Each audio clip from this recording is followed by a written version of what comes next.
권영주의 카좋다. 안녕하십니까. 카좋다 권영주입니다. 자동차 연료 태워 동력 얻습니다. 그런데 연료만 넣으면 잘 안 탑니다. 그래서 공기와 섞습니다. 연료와 공기를 섞어서 연소실로 보내기도 하지만 요즘은 연료와 공기를 따로 아궁이에 불어넣은 뒤 태웁니다. 그랬더니 폭발하는 힘이 더 세지고 연료를 최대한 많이 태운다는 겁니다. 오늘의 스타트 카톡, 바로 연료 직접 분사, 즉 DI 엔진입니다. 이런 직접 분사 엔진은 주로 휘발유차에 활용됩니다. 그래서 가솔린 의미하는 영문자 G를 붙여 가솔린 직접 분사, 영어 약자로 GDI라고 표기합니다. 하지만 직접 분사 엔진 장명도 회사마다 다릅니다. SIDI 또는 DI, FSI로 표시하기도 합니다.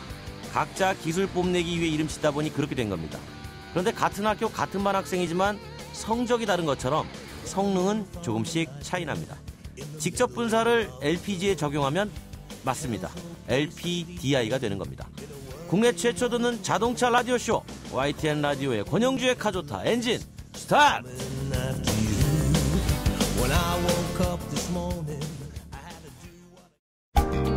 이 사람 만나고 싶었습니다. 자동차 그리고 사람 카토크.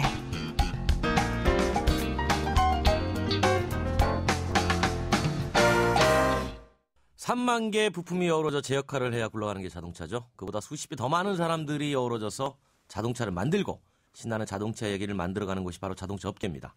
자동차보다 더 재밌는 자동차 업계 사람과의 톡톡 튀는 이야기, 만나서 좋다 이 사람 카톡.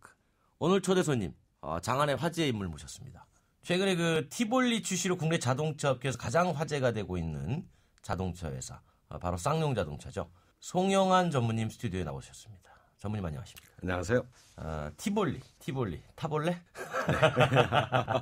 출시된 지 보름이 넘었어요. 반응 어떻습니까? 그 날씨로 말씀드리자면 네. 매우 맑고 상쾌한 날씨라고 말씀드리고 싶습니다. 일단 계약량이 많으니까 기분이 좋아요. 네, 그렇습니다. 그 고객들께서 네. 우리 전시장에 티볼리 보시기 위해서 많이들 방문하고 계시는데요. 네네. 젊은 고객들뿐만이 아니라 아주 다양한 계층에서 폭발적인 관심을 보여주고 계십니다. 아, 그래요? 사실은 그러한 고객 반응 때문에 우리 쌍용차 직원들도 아주 신이 나서 품질 좋은 차를 만들려고 열심히 노력하고 있습니다. 간만에 좀 장사 좀 된다 이런 거군요. 네, 그렇습니다. 마인드라에 인수된 다음에 처음 나온 차예요. 네. 첫 차가 이 소형 SUV가 된 이유가 따로 있나요? 그 마인드라 그룹에서 쌍용차를 인수한 후에 네. 가장 시급한 과제가 회사의 회생을 위해서 글로벌 시장에서 판매량과 브랜드 가치를 빨리 올리는 것이었습니다. 그런데 이제 최근 그 전체 세계 시장에서 가장 관심 있는 차급이 소형 SUV입니다. 이 때문에 세계적인 회사들이 신규 모델을 출시했거나 준비를 하고 있습니다. 우리 회사가 잘하고 있었던 그 SUV 차급 중에서 네. 고객 니즈가 가장 강하다고 판단되는 소형 SUV를 첫 번째 신제품으로 결정하게 되었고요. 그렇군요. 네. 아니 근데 그 소형 SUV인데 이게 저기 모양을 이렇게 보니까 소형 SUV 같지 않은 그 세단에 해치백을 섞어 놓은 듯한 그런 형태를 가지고 있어요. 네. 뭐 그렇습니다. 약간 그 전략적인 것 같은데 뭐 좀 다른 이유가 있어요? 뭐 기본적으로 자동차는 멋이 있고 오래 써도 날이 갈수록 그 애착이 가는 든든한 친구가 되어야 합니다. 보시다시피 스타일리시하고 세련된 디자인과 또 쓰실수록 편리한 고급 사양을 채택했습니다. 그 엔진과 트랜스미션 조화가 완벽하게 이루어지도록 튜닝을 했고요. 대놓고 자랑하세요? 네. 특히 이제 차량 실내 공간이 뭐 소형 SUV 같지 않게 아주 넓게 사용하시도록 공간 효율성에 큰 장점을 찍었습니다. 그렇군요. 네. 뭐. 안전 부분에 있어서도 고장력 강판을 한 72% 사용하고 고장력. 네. 고장력.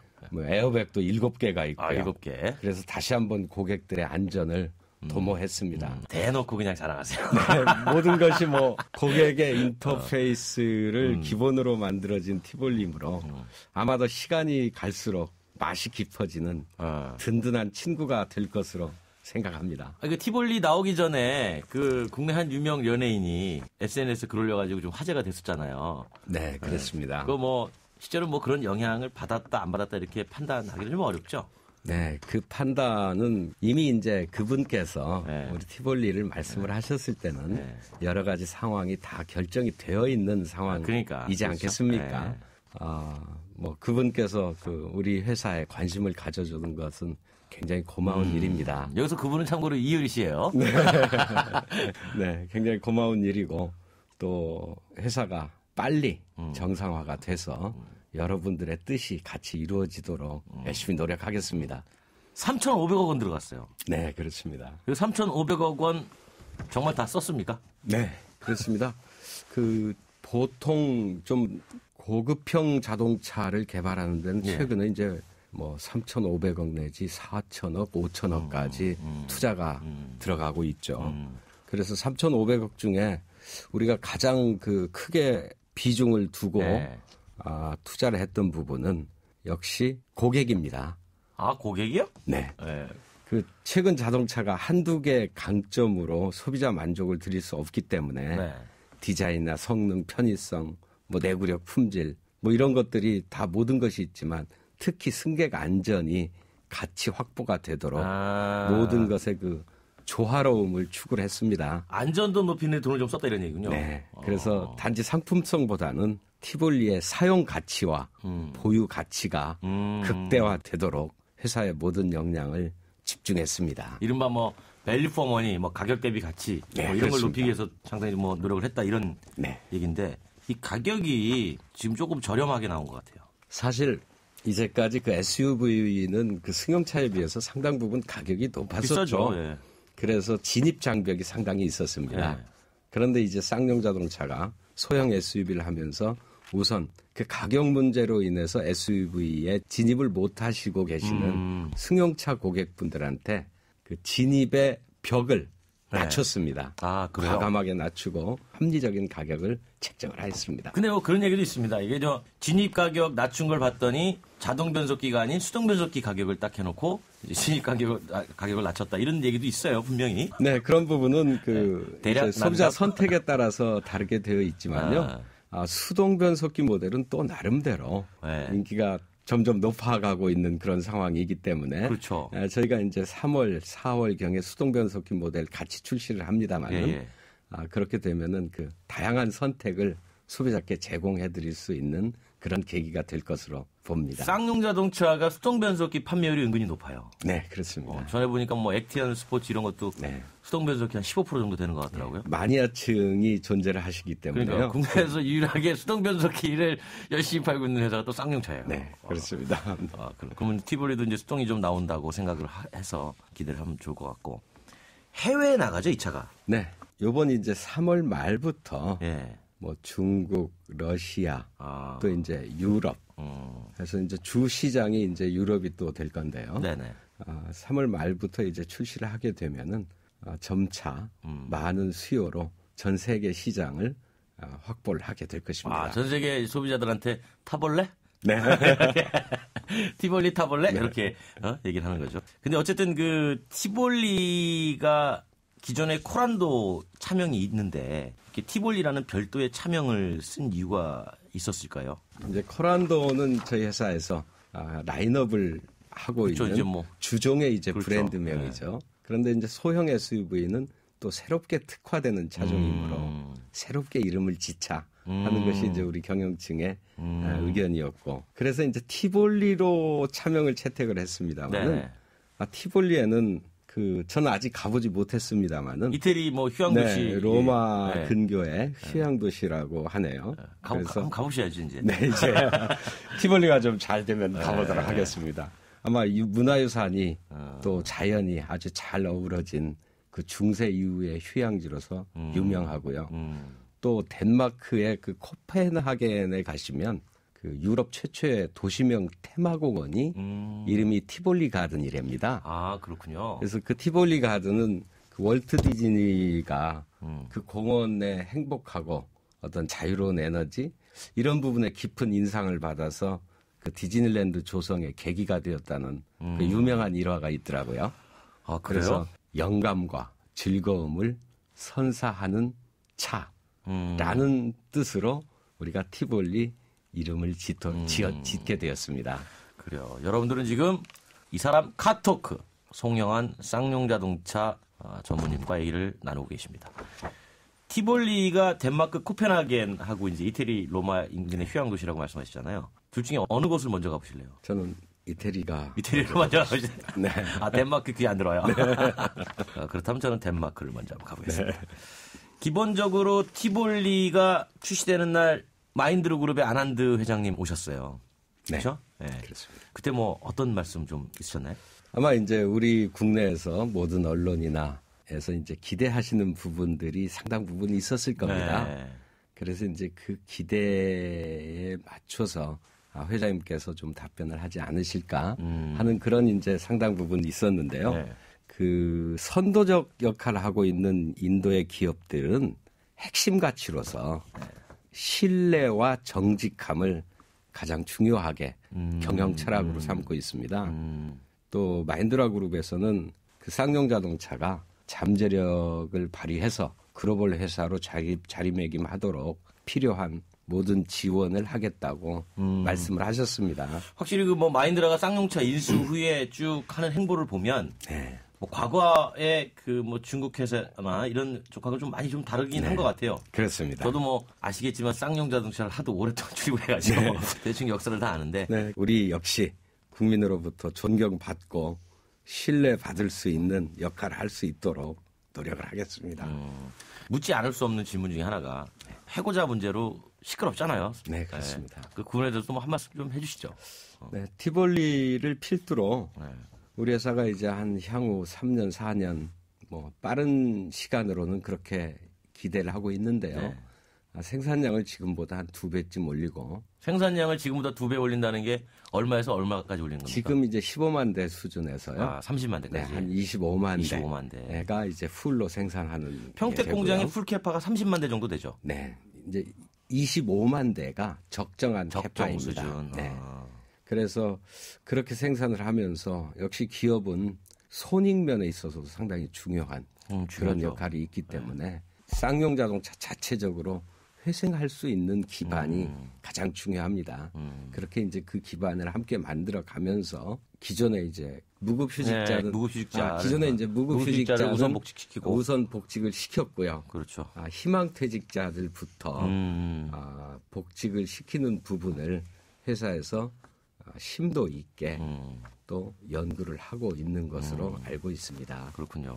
쌍용차 그러면 국내 소비자들 머릿속에 항상 그 SUV 네. 그리고 쌍용차라는 회사가 이제 워낙 우여곡절을 많이 겪었잖아요. 네. 그렇다 보니까 기업 이미지 측면에서는 뭐 아직까지는 크게 소비자들한테 어필되지 못하고 있는 것 같은데. 네, 그래요. 그렇다면 이번에 이제 나오는 티볼리가 지금 어쨌든 초기에 반응이 좋지 않습니까? 뭐 5,000대까지 계약이 됐다고 들었어요. 네, 5,000대도 넘었습니다. 넘었죠 이제는. 네. 네. 공장 돌리기 바쁘네요. 네. 그러니까 그런 어떤 좋은 제품에 대한 인기와 기업 이미지를 어떻게 좀 잘 연결할 수 있는 방법 이런 것도 좀 많이 연구 좀 하십니까?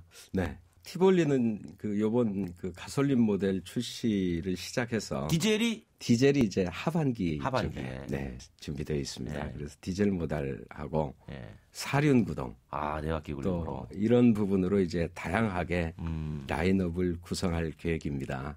뭐 정통 오프로더처럼 나오기도 하고 티볼리 브랜드로 그러니까 여러 가지 제품들이 갖춰지는 거죠. 네. 아무래도 선택폭이 넓어지니까. 그래서 국내뿐만 아니라 전 세계 시장에서 이제 단단한 경쟁력을 확보해야지 되고요. 네. 또 그런 부분이 소비자께서 쌍용 자동차를 여기는 브랜드가 커지는 그런 계기로 판단이 되고요. 네. 또 그런 이제 소비자 니즈를 충족시키기 위해서 매년 멋진 신차종을 출시할 걸로 회사에서는 계획을 하고 있습니다. 자, 이렇게 한번 여쭤봅니다. 티볼리를 내놨습니다. 네. 적어도 국내에서 이 차만큼은 우리가 좀 뺏어와야 되겠다. 네. 경쟁 차종이죠. 탁 집을 수 있다면 뭘 찍을 수 있을까요? 뭐 여러분들께서 다 아시는 내용이기 대놓고 때문에요. 말씀하세요. 괜찮아요. 네, 그건 이제 너무 오픈된 장소라서 말씀을 삼가겠습니다. 네. 르노 삼성 QM3여 기다려라. 이런 거 아닐까요? 아니요, 그거보다도요. 현대자동차 훨씬 더 큰 그 시장의 고객이 존재를 하십니다. 알겠습니다. 기아자동차, 스포티지, 소울, 현대차, 투싼 IX요. 기다려라. 판매 목표는 올해 몇 대인가요? 네, 티볼리 판매 목표는 이제 하반기부터 그 디젤 모델이 완성이 되고 하기 때문에 금년 판매 목표는 한 6만 대 정도로 내수와 수출 합쳐서 내수 수출 합해가지고 그중에 내수는 한 2만 5천 대 정도 보시면 네, 내수는 2만 5천 대 이상이자 한 3만 대까지 보시면 될 것 같습니다. 3만 대까지 가려면 역시 현대, 기아, 르노, 삼성이요. 기다려라. 이렇게 되는 거예요. 그렇습니다. 그래서 궁극적으로 티볼리는 이제 내년 기점으로 10만 대 베이스로 생산과 판매 체제를 구축을 하고 있습니다. 그래가지고 10만 대를 달성을 했어요. 네. 그러면 공약 없습니까? 공약? 10만 대를 발표하면 나 성형환 전무가 뭐 춤을 한번 추겠다. 티볼리 10만 대 이제 1차적인 목표이긴 합니다만은 저희한테는 이제 더 큰 그 책임감과 해야 될 일이 있습니다. 최소 25만 대의 생산 공장이 풀로 돌아가고 그 수량이 전 세계적으로 판매가 되는 것이 1차적인 목표이기 때문에 10만 그 대를 목표를 달성을 하도록 뭐 최선을 노력하겠습니다. 하시면 만세 삼창을 부른다. 자, 마지막으로 그 티볼리, 그 소비자들이 티볼리에 대해서 어떻게 판단을 해줬으면 좋겠다. 단순하게 쌍용자동차라는 이름만 보지 말고 뭐 이를테면 제품을 한번 경험해 본다든가 뭐 그런 그 바람과 앞으로 쌍용차의 계획 좀 정리 좀 부탁드릴게요. 그래서 소비자들께서 이제 티볼리를 보시는 감은 진입 장벽이 높지 않은 아주 편안한 SUV로서 이제 각인되었으면 하고요. 전 세계적으로 지금 SUV 시장이 굉장히 확대되고 있는 추세입니다. 국내에서도 전체 SUV 비중이 20%가 안 됐던 부분이 30%가 넘어가고 있고 쌍용자동차는 역시 SUV 전문 회사이기 때문에 그러한 소비자 니드가 잘 반영이 되도록 하는 차를 구상하고 그런 차를 잘 판매하도록 그렇게 노력을 하고 있습니다. 가솔린만 지금 5천 대가 넘게 계약이 됐잖아요. 네, 그렇습니다. 그렇게 보면 소형 SUV 시장도 그렇게 디젤과 가솔린의 차이가 점점 줄어든다 이렇게 볼 수 있겠나요? 네, 사실은 국내에서 가솔린과 디젤의 차이가 이렇게 없어지는 것은 우리 회사 티볼리 모델이 처음입니다. 그러니까 말이죠. 저도 깜짝 놀랐어요. 가솔린이 이렇게 5천 대가 넘게 팔렸다는 거. 네, 그렇습니다. 그래서 가솔린 모델이 역시 그 안정적이고 또 요즘 이제 유가가 또 많이 낮아가는 부분도 상당히 호의적으로 반응이 되고 있고요. 기름값이 올라서 경유차 폭탄을 맞았던 쌍용차가 기름값이 내려가면서 가솔린 난리가 났어요. 네. 그렇습니다. 앞으로 잘 되길 바라겠습니다. 왜냐하면 쌍용자동차를 오랫동안 출입했던 기자로서 앞으로 이제 힘든 시기는 좀 끝내고 좀 잘 되는 그런 시기에서 즐겁게 좀 뵀으면 그런 날이 오기를 꼭 바라겠습니다. 네, 감사합니다. 무엇보다도 고객들께서 편안하고 만족스럽게 느끼는 쌍용자동차가 되도록 최선을 다하겠습니다. 작가께서 목표 달성 시 카조타 티볼리 공개 방송 열고 이효리와 함께 전무님께서 춤을 추라고 하시겠습니까? 아니 목표 달성하면 이 정도는 할 수 있지 않습니까? 하시는 걸로. 네, 감사합니다. 저한테 살짝 말씀을 했습니다. 자, 어려운 말씀 너무나 쉽게 잘 풀어주셔서 감사하고요. 티볼리 성공 정말 바라겠습니다. 지금까지 쌍용자동차 송영환 전무님과 얘기 나눴습니다. 고맙습니다. 고맙습니다. 명의 중의 명의, 자동차 명의, 정비의 신. 진정한 차 마니아는 좋은 차를 타는 게 아니라 제대로 차를 관리하는 겁니다. 차를 어떻게 관리하느냐에 따라 명차가 폐차가 될 수 있고 폐차가 명차가 될 수 있습니다. 자동차 제대로 관리하는 법 알려드리는 정비의 신 시간입니다. 자동차를 고치는 명의 중의 명의, 정비의 신 나종덕 현대자동차 서비스 커뮤니케이션 팀장님 나오셨습니다. 안녕하십니까? 안녕하십니까? 뭐든지 고치는 정비의 신, 갓 오브 더 정비. 오늘은 알면 도움되는 정비 정보를 어떤 걸 준비해 주셨습니까? 그 겨울철 혹한과 폭설 시 차량 관리 요령에 대해서 좀 같이 알아봤으면 좋겠습니다. 겁나게 추울 때하고 겁나게 눈 많이 왔을 때 어떻게 해야 되는지 좀 알아보겠습니다. 자, 올해는 특별한 혹한이 없었다고 하는데 저는 사실 추웠어요. 저는 지금도 추워요. 2월 내에 또 한 번 혹한과 폭설이 올지 모르니까 이제 미리 준비하는 게 좋겠죠. 자, 본격적으로 정비의 신 시작하기 전에 겨울철 혹한과 폭설 시 자동차 관리와 안전운전 요령 간단히 정리해 보겠습니다. 정비의 신. 혹한과 폭설 시 차량 관리 그리고 안전운행 요령은 첫 번째, 차 위에 얼어붙은 눈, 교통사고의 원인이 될 수 있다고요? 두 번째, 겨울철 자동차의 적은 폭설? 아닙니다. 폭설보다 무서운 건 바로 제설제입니다. 제설제 깔끔하게 제거하는 법 잠시 후 콕 짚어드리겠습니다. 세 번째, LPG와 경유 차량 시동 걸 때마다 고생한다고요? 겨울철 시동 문제 한 큐에 해결해 드릴게요. 그리고 마지막으로 겨울철 운행 시 눈길보다 주의해야 할 것은 무엇? 잠시 후 공개됩니다. 네, 혹한과 폭설 시 자동차 관리 안전운전 요령 간단히 짚어봤는데 눈이 내린 상황에서 운행이나 관리에 있어서 운전자가 알아야 할 게 있다면 뭐가 있을까요? 지난 시간에도 말씀을 드렸듯이 겨울철에 눈이 내리거나 네. 도로가 얼었을 때는 사실 운전자 입장에서는 운전을 안 하는 것이 가장 좋습니다. 안 하는 게 제일 좋아요. 예, 대중교통을 이용하는 게 가장 좋은 방법이고요. 만약에 직접 운전해야 한다라면 안전거리하고 안전속도를 준수하는 것이 가장 좋은 자동차 운전 기술입니다. 그렇죠. 그 보험사에 의하면 폭설 시의 사고량이 약 평상시보다 약 60%가량 많다라고 60%. 합니다. 예. 그래서 항상 겨울철에는 네. 일기예보에 관심을 가지고 눈이 온다라는 일기예보가 있으면 가능하면 지하주차장에 주차를 하시고 지상에 주차해 놨다라면 와이퍼를 세워서 주차를 하시거나 네. 앞유리 뒷유리에는 신문이나 아니면 종이박스로 덮어주는 것도 좋은 방법이겠습니다. 그렇군요. 근데 눈이 왔는데 네. 지상에 눈을 빨리 안 치우게 되면 이 눈이 차체에 얼어붙습니다. 얼어붙죠. 예, 그 상태에서 앞유리만 그 눈을 치고 주행하다 보면 네. 나중에 주행하다 그 유리가 떨어져서 뒷차에 안전 운행에 방해할 수 있고 그 램프류대에 작동되는 걸 뒷차가 몰라서 방해가 될 수 있습니다. 반드시 눈을 좀 치워야 되겠군요. 예, 바로바로 제거해 주시는 것이 좋습니다. 눈길이나 빙판길에서 운전 요령 뭡니까? 그 눈길과 빙판길에서 운전 요령은 얼마나 부드럽게 운전을 하느냐에 있습니다. 그래서 출발과 정지를 상당히 부드럽게 해줘야 되는데 눈길에서 출발할 때는 가능하면 D 모드보다는 그 2단으로 수동 2단으로 설정을 해서 그렇죠. 출발하는 것이 좋습니다. 또한 많이 미끄러울 때는 주차 브레이크도 살짝 당겼다가 서서히 차가 움직이면서 풀어주고 하는 것도 좋고요. 또한 급출발과 급가속은 반드시 피해야 되고요. 네. 일단 차가 움직이기 시작하면 앞차의 발자국을 쫓아가는 것이 좋을 수 있습니다. 요즘은 수동 겸용 자동 변속기 가지고 이렇게 2단 넣을 수 있지만 네. 예전에 자동 변속기는 그냥 PRNT 이렇게 돼 있잖아요. 예. 거기서 이제 2단에 설정하면 되는 그것도 겁니다. 없는 거는 옆에 홀드 누르면 되나요? 그렇죠. 홀드를 누르고 내려서 운행을 하면 됩니다. 그리고 꼭 스노우 타이어와 겨울철 안전 장비를 챙겨서 주행하는 것이 좋겠습니다. 사실 미끄러운 길에서 가장 위험한 곳이 직선이 아니라 곡선입니다. 곡선이고 커브길, 응달진 언덕길, 곳. 그리고 언덕길 올라가는 그렇죠. 길, 내려오는 길. 예, 맞습니다. 이거 어떻게 해야 됩니까? 그 차가 이제 커브길에 진입할 때는 속도가 운전자가 통제할 수 있을 정도로 낮추는 것이 제일 좋습니다. 본인이 통제할 수 없는 상태로 진입하다 갑자기 브레이크를 잡게 차가 회전을 한다든지 더 위험한 상황에 직면할 수가 있습니다. 주행 중에 언덕길을 만났을 때는 급가속을 해서 등판하려고 한다면 오히려 차가 더 올라가지를 못할 수가 있습니다. 이때는 언덕길에 악셀 페달을 더 세게 밟는 것보다는 네. 그 속도를 그대로 유지해서 올라가는 게 좋고 또한 중간에 한번 섰다 출발하게 되면 출발하기가 어렵습니다. 어려워요. 언덕길에서 앞차가 통과한 다음에 기다렸다가 일정 속도로 그 언덕 경사로를 통과하는 것이 좋겠습니다. 충분히 거리를 두고 그렇죠. 이제 올라가야 되는 거죠. 자, 눈길을 주행을 했어요. 한 다음에는 관리를 어떻게 해야 됩니까?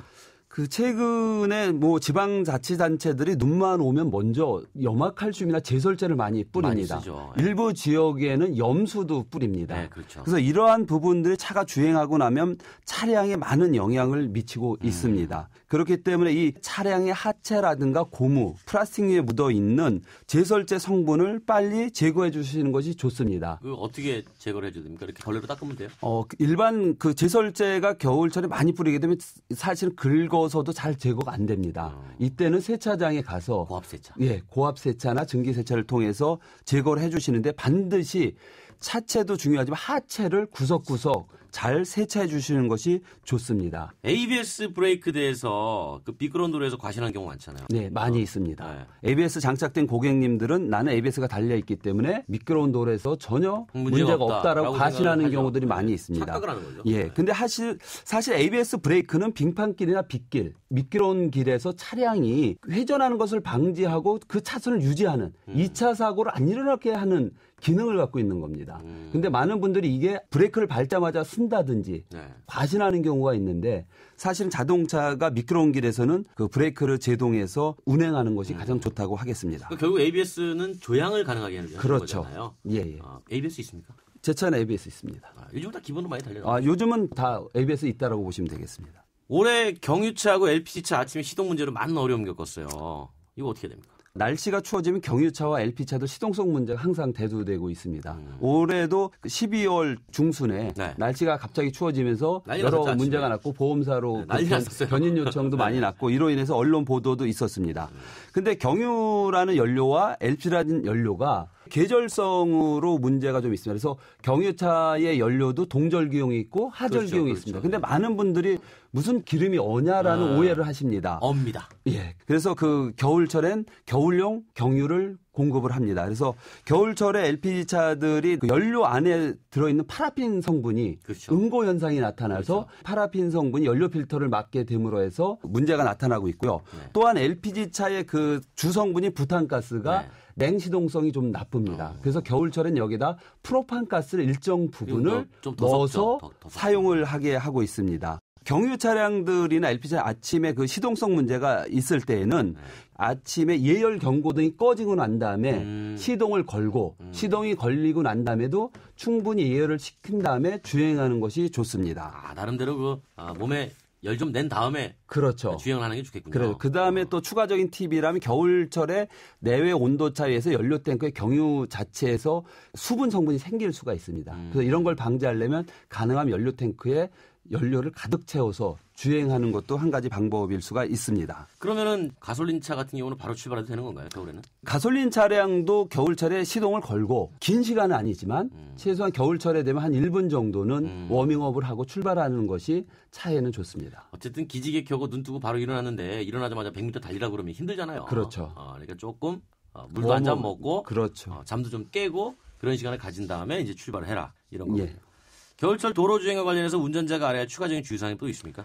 저희 블랙아이스라고 하죠. 얼마 전에 고속도로의 45중 추돌 사고도 당시에 도로가 살짝 얼어 있어서 얼어 있는 상태에 앞이 잘 안 보였죠. 예, 도로가 살짝 얼어 있을 때 가장 위험하다라고 전문가들도 말하고 있습니다. 그래서 낮에도 주택가 골목길 또는 터널 입구, 다리 위 이런 부분에 얼어 있을 수가 있습니다.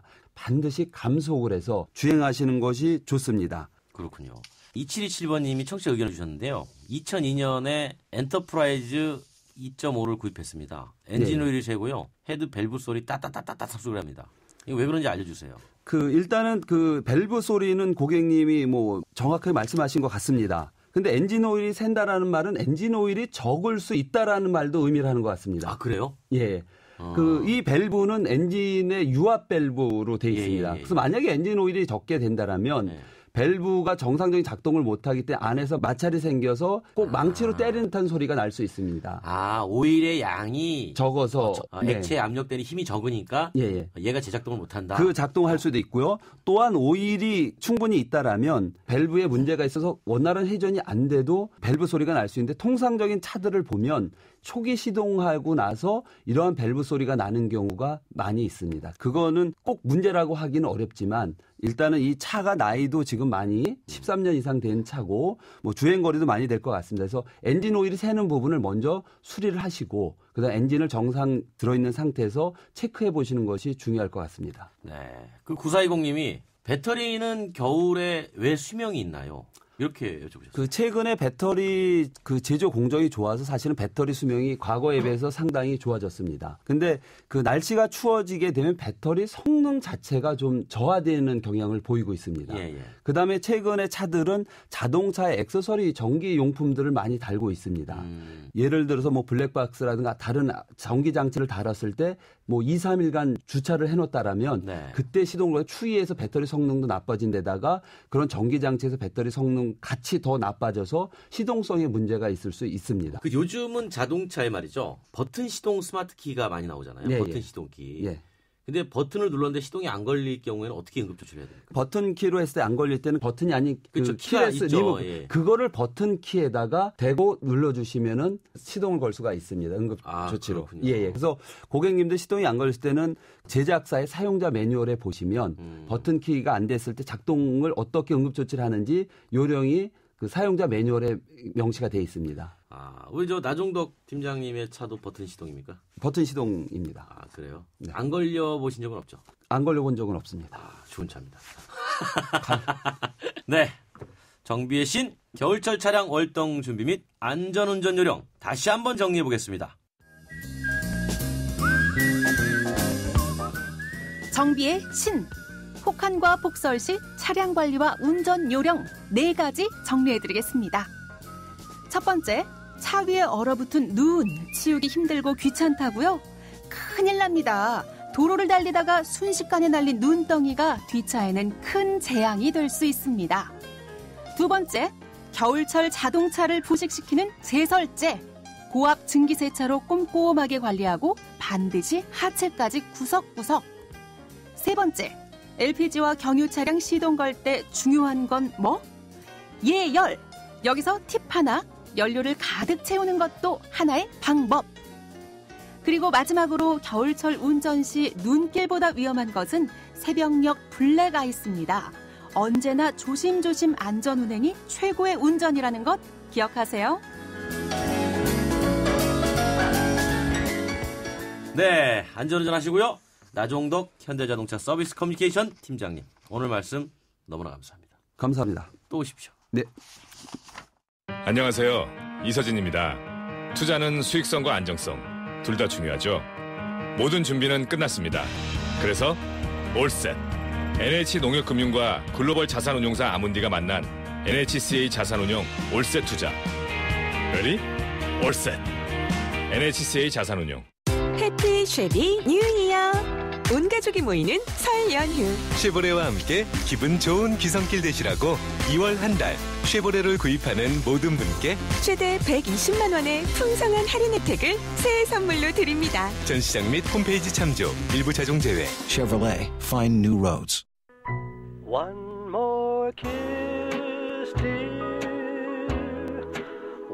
송골매 노래 중에 세상만사 모든 일이 뜻대로야 되겠소만, 이런 노랫말이 있습니다.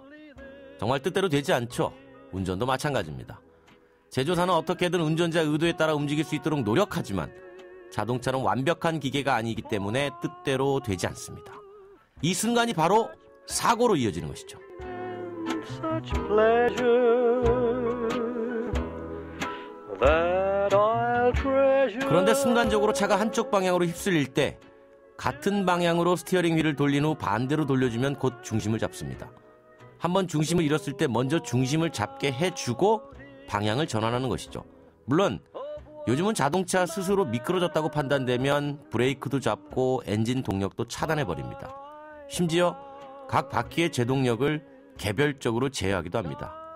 대단히 똑똑해진 자동차가 나오는 거죠. 그래서 준비했습니다. 오늘의 반전 드라이빙 뮤직, 똑똑히 혼자서 중심을 잡는 자동차에게 전합니다. 나미의 빙글빙글. 어떻게 해나 우리 만남은 빙글빙글 돌고. 오늘도 안전운전하세요. 권영주의 카조타이제 파킹.